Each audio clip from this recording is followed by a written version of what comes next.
everybody, Gil here at graymanprepping.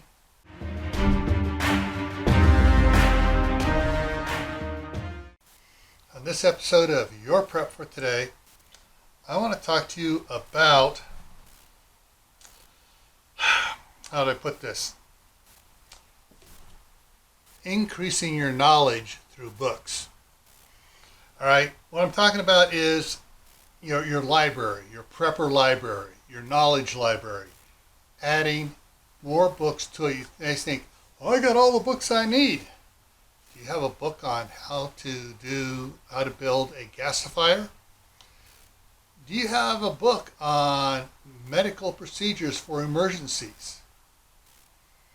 There are a lot of different type of books you can get out there. You have a book on how to wire your house, how to turn it from running off of 240 volts to running it off of solar.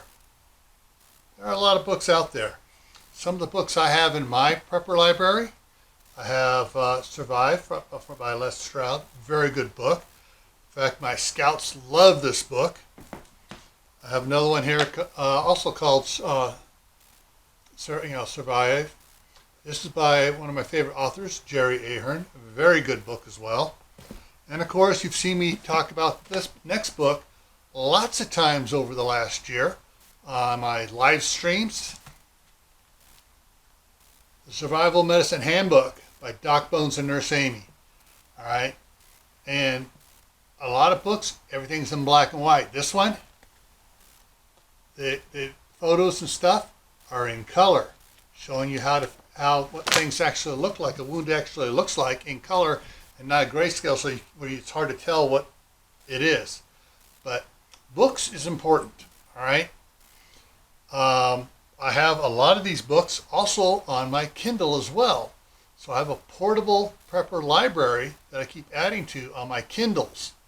And I keep one Kindle in a EMP bag just for emergencies.